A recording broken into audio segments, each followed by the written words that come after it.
Hi friends, मैं हूं अविनाश और आप देख रहे हैं हमारे साथ आपका पसंदीदा YouTube channel I am with Avinash. आज मैं हाजिर हूं आप सबके लिए एक बार फिर से हिंदी भाषा का एक बहुत ही महत्वपूर्ण वीडियो लेकर, जो संबंधित है हिंदी भाषा साहित्य का इतिहास, रचना तथा लेखक। फ्रेंड्स, अगर आप तैयारी कर रहे हैं यूपी टेट, सी टेट या फिर किसी भी प्रकार की अ, एक दिवसीय परीक्षा की जिसमें हिंदी भाषा आपके सिलेबस के रूप में है, तो आपके लिए यह वीडियो अत्यंत ही सहायक सिद्ध होगा, क्योंकि इस वीडियो के अंतर्गत आपको हिंदी भाषा के 30 अत्यंत महत्वपूर्ण वीडियो देखने को मिलेंगे। फ्रेंड्स, आपसे रिक्वेस्ट है कि अगर आपको यह वीडियो अच्छा लगता है तो वीडियो को लाइक करिएगा, अपने मित्रों के साथ शेयर करिएगा, साथ ही चैनल को सब्सक्राइब करिएगा और वीडियो के लास्ट में आपके कितने क्वेश्चन सही हो रहे हैं यह भी आप कमेंट बॉक्स में लिखकर जरूर बताइएगा। तो चलिए शुरू करते हैं आज का यह वीडियो। आज का पहला प्रश्न जो आप लोगों के सामने है वह है, हिंदी साहित्य के आरंभिक काल को आचार्य रामचंद्र शुक्ल ने क्या कहा है? इसके विकल्प हैं आदिकाल, चारण काल, वीरगाथा काल या फिर सिद्ध सामंत काल। तो आशा है फ्रेंड्स आप सब ने इसका उत्तर दे दिया होगा। इसका जो सही उत्तर है वह है ऑप्शन नंबर सी, वीरगाथा काल। हिंदी साहित्य के आरंभिक काल को आचार्य रामचंद्र शुक्ल ने वीरगाथा काल के नाम से संबोधित किया। बढ़ते हैं नेक्स्ट क्वेश्चन की तरफ। नेक्स्ट क्वेश्चन जो आप लोगों के सामने है वह है, वीरगाथा काल का कवि नहीं है, इनमें से कौन से वीरगाथा काल के कवि नहीं है, उनका नाम आपको बताना है। इसके विकल्प हैं चंद्रवरदाई, नामदेव, जगनिक या फिर मधुकर। तो इसका जो राइट आंसर होगा वह होगा option number B, Namdev. Namdev जो हैं वो भक्ति काल के कवि हैं, जबकि चंद्रवरदाई, जगनिक और मधुकर जो हैं ये वीरगाथा काल के कवि हैं। बढ़ते हैं नेक्स्ट क्वेश्चन की तरफ। नेक्स्ट क्वेश्चन आप लोगों के सामने है, वीरगाथा काल के सर्वश्रेष्ठ कवि माने जाते हैं। इसके विकल्प हैं चंद्रवरदाई, जगनिक, दलपत विजय या फिर विद्यापति। तो इसका राइट आंसर जो है वह है ऑप्शन नंबर ए, वीरगाथा काल के जो सर्वश्रेष्ठ कवि माने जाते हैं वो चंद्रवरदाई माने जाते हैं। ऑप्शन नंबर ए इसका बिल्कुल राइट आंसर होगा। बढ़ते हैं नेक्स्ट क्वेश्चन की तरफ। नेक्स्ट क्वेश्चन है, पृथ्वीराज रासो के रचनाकार हैं। इसके विकल्प हैं जयदेव, चंद्रवरदाई, जगनिक या फिर विद्यापति। तो इसका राइट आंसर आप सबको बताना है। इसका जो राइट आंसर है वह है option number B, Chandbardai. Prithviraj Raso नामक रचना की रचनाकार जो हैं वो हैं चंद्रवरदाई। नेक्स्ट क्वेश्चन जो आप लोग के सामने है बेहद ही इंपॉर्टेंट क्वेश्चन है और कई बार परीक्षाओं में पूछा भी गया है यह क्वेश्चन। कबीरदास की भाषा कौन सी थी? इसके विकल्प हैं ब्रजभाषा, कन्नौजी भाषा, साधुक्कड़ी भाषा या फिर खड़ी बोली। तो इसका जो राइट आंसर है, आशा है सभी लोगों ने इसका सही उत्तर दिया होगा। इसका जो राइट आंसर है वह है ऑप्शन नंबर सी, साधुक्कड़ी। कबीरदास ने अपनी रचना में विभिन्न प्रकार की भाषा जैसे ब्रज भाषा, अवधी भाषा या फिर कहीं कहीं पे कन्नौजी या फिर खड़ी बोली का भी इन्होंने विभिन्न प्रकार के प्रयोग किया।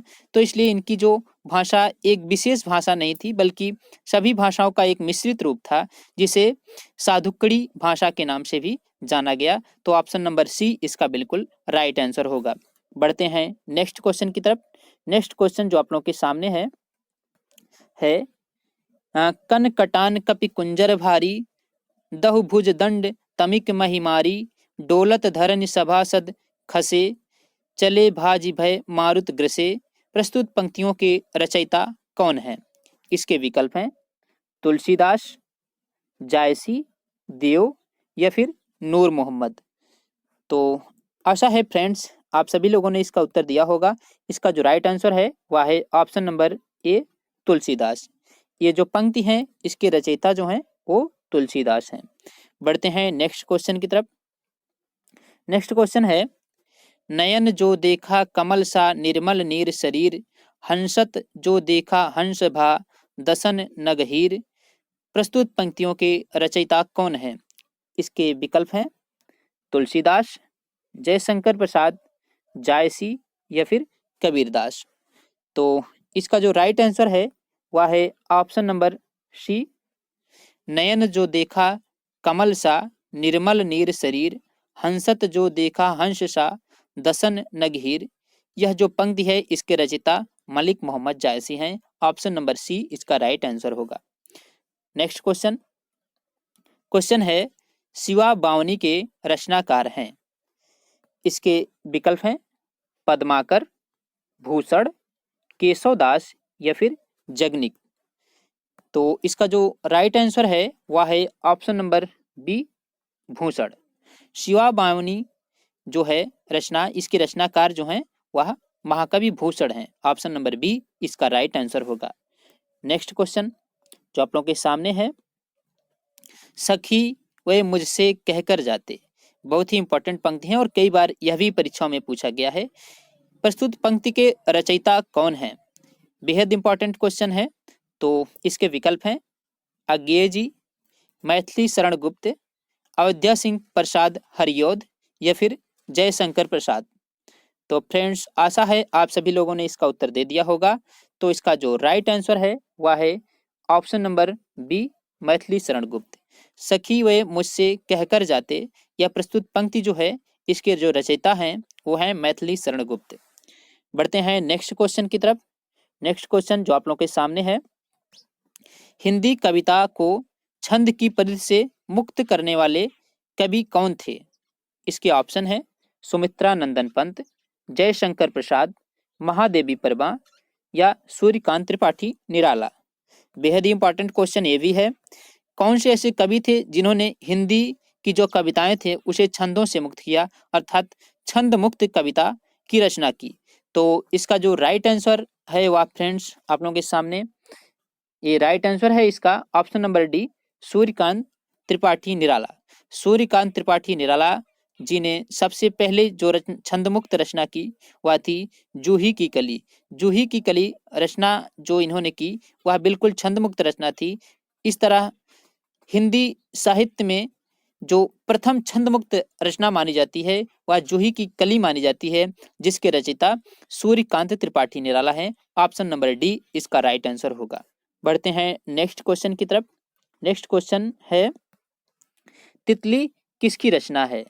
तितली एक उपन्यास है या किसका उपन्यास है आपको बताना है। इसके विकल्प हैं जयशंकर प्रसाद, रामचंद्र शुक्ल, श्याम सुंदर दास या फिर महावीर प्रसाद द्विवेदी। तो इसका जो राइट आंसर सभी लोगों को पता होगा। इसका जो राइट आंसर है वह है option number B, Jaishankar Prasad. तितली के रचनाकार जयशंकर प्रसाद हैं। नेक्स्ट क्वेश्चन, क्वेश्चन है अतीत के चलचित्र के रचयिता कौन है? इसके ऑप्शन है जयशंकर प्रसाद, सूर्यकांत त्रिपाठी निराला, महादेवी वर्मा या फिर सुमित्रा नंदन पंत। आशा है फ्रेंड्स इसका भी उत्तर आप सब लोगों ने सही दे दिया होगा। इसका जो राइट आंसर है वह है option number C, Mahadevi Verma. Atit ke चलचित्र जो रचना है इसके रचयिता महादेवी वर्मा जी हैं। नेक्स्ट क्वेश्चन बेहद इंपॉर्टेंट क्वेश्चन है, पल्लव के रचयिता कौन है? इसके ऑप्शन है सुमित्रा नंदन पंत, निराला जी, जयशंकर प्रसाद या फिर महादेवी वर्मा। इसका जो राइट आंसर है वह है ऑप्शन नंबर ए, सुमित्रा नंदन पंत। प्रकृति के सुकुमार कवि के नाम से जाने जाने वाले सुमित्रा नंदन पंत ने विभिन्न प्रकार की प्रकृति से संबंधित रचनाओं की रचना की और पल्लव जो रचना है वह सुमित्रा नंदन पंत की रचना है। तो इस प्रकार ऑप्शन नंबर ए इसका राइट आंसर होगा। बढ़ते हैं नेक्स्ट क्वेश्चन की तरफ। नेक्स्ट क्वेश्चन जो आप लोगों के सामने है वह है चिंतामणि। कई बार परीक्षाओं में पूछा गया है, बेहद इंपॉर्टेंट क्वेश्चन है। चिंतामणि जो कि एक निबंध है, इसके रचयिता कौन है? इसके ऑप्शन है जयशंकर प्रसाद, महावीर प्रसाद द्विवेदी, रामचंद्र शुक्ल या फिर अयोध्या सिंह हरियोध। तो आशा है सभी लोगों ने इसका राइट आंसर चुन लिया होगा। इसका जो राइट आंसर है वह है ऑप्शन नंबर सी, रामचंद्र शुक्ल ने। रामचंद्र शुक्ल ने चिंतामणि की रचना की। बढ़ते हैं नेक्स्ट क्वेश्चन की तरफ। नेक्स्ट क्वेश्चन है जन्मेजय की नाग यज्ञ कृति किसकी है? इसके ऑप्शन है सेठ गोविंद दास, जयशंकर प्रसाद, लक्ष्मी नारायण लाल या फिर ऑप्शन नंबर डी है गोविंद वल्लभ पंत।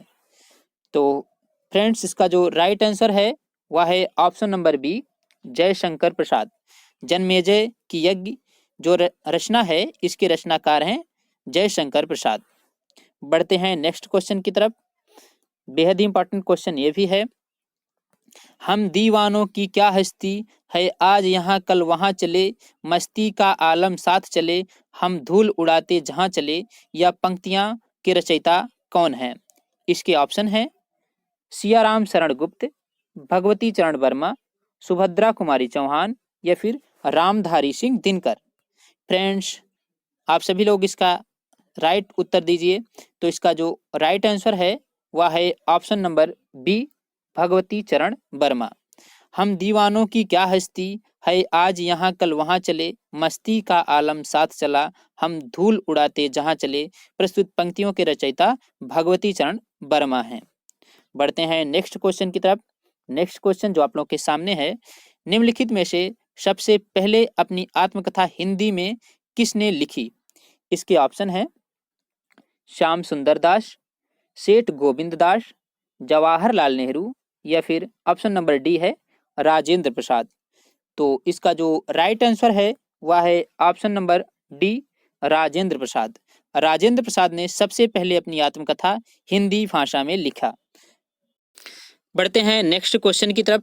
नेक्स्ट क्वेश्चन जो आप लोगों के सामने है, अबला जीवन हाय तुम्हारी यही कहानी, आंचल में है दूध और आंखों में पानी, उपर्युक्त पंक्तियां किस काव्य की हैं? इसके विकल्प हैं कामायनी, साकेत, यशोधरा या फिर आंसू। तो इसका जो राइट आंसर है वह है ऑप्शन नंबर सी, यशोधरा। अबला जीवन हाय तुम्हारी यही कहानी, आंचल में है दूध और आंखों में पानी, यह जो पंक्ति है वह यशोधरा काव्य से ली गई है, जिसके रचयिता मैथिली शरण गुप्त हैं। बढ़ते हैं नेक्स्ट क्वेश्चन की तरफ। क्वेश्चन है, हिमालय के आंगन में उसे प्रथम किरणों का दे उपहार, उषा ने हंस अभिवादन किया और पहनाया हीरे के हार, प्रस्तुत पंक्तियां के रचयिता हैं? इसके विकल्प हैं रामधारी सिंह दिनकर, माखनलाल चतुर्वेदी, जयशंकर प्रसाद या फिर मैथिली शरण गुप्त। तो फ्रेंड्स, इसका जो राइट आंसर है वह है ऑप्शन नंबर सी, जयशंकर प्रसाद।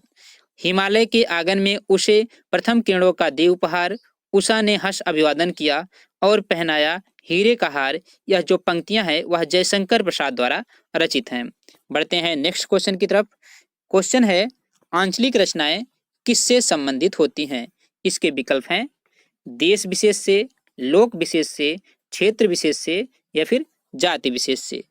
तो फ्रेंड्स, इसका जो राइट आंसर है वह है ऑप्शन नंबर सी, क्षेत्र विशेष से। आंचलिक रचनाएं जो होती हैं वह किसी विशेष क्षेत्र से संबंधित होती हैं। तो इस प्रकार ऑप्शन नंबर सी इसका बिल्कुल राइट आंसर होगा। बढ़ते हैं नेक्स्ट क्वेश्चन की तरफ। क्वेश्चन है, निर्गुण भक्ति काव्य का प्रमुख कवि हैं? इसके विकल्प हैं सूरदास, तुलसीदास, कबीरदास या फिर केशवदास। तो फ्रेंड्स, इसका जो राइट आंसर आप सबको भी पता होगा, बहुत सिंपल सा क्वेश्चन है। इसका जो राइट आंसर है वह है option number C, Kabirdas. Kabirdas ji जो हैं वह निर्गुण भक्ति काव्य के प्रमुख कवि हैं, जबकि सूरदास, तुलसीदास तथा केशवदास जो हैं ये सगुण भक्ति के प्रमुख कवि हैं, जिसमें से सूरदास जो हैं वह कृष्ण भक्ति धारा के कवि तथा तुलसीदास और केशवदास जो हैं वह राम भक्ति धारा के कवि हैं। तो इस प्रकार ऑप्शन नंबर सी इसका बिल्कुल सही उत्तर होगा। बढ़ते हैं अगले प्रश्न की तरफ। प्रश्न है, श्रद्धा किस कृत की नायिका है? इसके विकल्प हैं कामायनी, कुरुक्षेत्र, रामायण या फिर साकेत। तो फ्रेंड्स, इसका जो राइट आंसर है वह है ऑप्शन नंबर ए, कामायनी। कामायनी जो महाकाव्य है यह जयशंकर प्रसाद द्वारा रचित एक महाकाव्य है, जिसके दो प्रमुख पात्र श्रद्धा और मनु हैं। तो इस प्रकार ऑप्शन नंबर ए इसका बिल्कुल सही उत्तर होगा। बढ़ते हैं अगले प्रश्न की तरफ। प्रश्न है, तरुअर फल नहीं खात है, सरवर पिए न पान, प्रस्तुत पंक्ति के रचयिता है? इसके विकल्प हैं रहीम दास, कबीर दास, रसखान या फिर बिहारी लाल। तो इसका जो सही उत्तर है वह है ऑप्शन नंबर ए, रहीम दास। तरुअर फल नहीं खात है, सरवर पिए न पान, यह जो पंक्ति है यह रहीम दास द्वारा रचित है। तो इस प्रकार ऑप्शन नंबर ए इसका बिल्कुल सही उत्तर होगा। बढ़ते हैं अगले प्रश्न की तरफ। प्रश्न है, तरनी तनुजा तट तमाल तरुअर बहुछाए प्रस्तुत पंक्ति के रचयिता हैं। इसके विकल्प हैं भारतेंदु हरिश्चंद्र, रामधारी सिंह दिनकर, माखनलाल चतुर्वेदी या फिर ऑप्शन नंबर डी है राम नरेश त्रिपाठी। तो फ्रेंड्स, आशा है आप सभी लोगों ने इसका उत्तर दे दिया होगा। इसका जो राइट आंसर है वह है option number A Bharatendu Harishchandra. तरुण तरुजा तट तमाल तरुअर बहुछाए, यह जो पंक्ति है वह भारतेंदु हरिश्चंद्र द्वारा रचित है। और कभी कभी पूछा जाता है इन पंक्तियों में अलंकार कौन सा है, तो इन पंक्ति में जो अलंकार है वह है अनुप्रास अलंकार, क्योंकि यहाँ पर ता वर्ण की कई बार पुनरावृत्ति हुई है। तो जहां पर वर्णों की आवृत्ति होती है वहां पर अनुप्रास अलंकार होता है। तो बढ़ते हैं अगले क्वेश्चन की तरफ। क्वेश्चन है, बुंदेलो हर बोलो के मुंह हमने सुनी कहानी थी, खूब लड़ी मर्दानी वह तो झांसी वाली रानी थी। इन पंक्तियों के रचयिता हैं। इसके विकल्प हैं सत्यनारायण पांडे, मैथिली शरण गुप्त, सुभद्रा कुमारी चौहान या फिर महादेवी वर्मा। तो बेहद ही सरल क्वेश्चन है और सभी लोग ने इसका सही उत्तर चुन लिया होगा। इसका जो सही उत्तर है वह है ऑप्शन नंबर सी सुभद्रा कुमारी चौहान। बढ़ते हैं अगले प्रश्न की तरफ। प्रश्न है, मुझे तोड़ लेना बनमाली उस पथ में देना तुम फेंक, मातृभूमि पर शीश चढ़ाने जिस पथ जाए वीर अनेक। प्रस्तुत पंक्तियों के रचयिता हैं। इसके विकल्प हैं सत्यनारायण पांडे, सोहनलाल द्विवेदी, बालकृष्ण शर्मा या फिर माखनलाल चतुर्वेदी। तो फ्रेंड्स, इसका जो राइट आंसर है वह है option number D Makhanlal Chaturvedi. मुझे तोड़ लेना बनमाली उस पथ में देना तुम फेंक, मातृभूमि पर शीश चढ़ाने जिस पथ जाए वीर अनेक। यह जो पंक्तियां हैं यह माखनलाल चतुर्वेदी द्वारा रचित हैं। बढ़ते हैं अगले प्रश्न की तरफ। प्रश्न है, दरवाजे से चंडालगढ़ी की तरफ नजर दौड़ाने पर एक अद्भुत दृश्य दिखाई देता था। इस पंक्ति के रचनाकार कौन से हैं?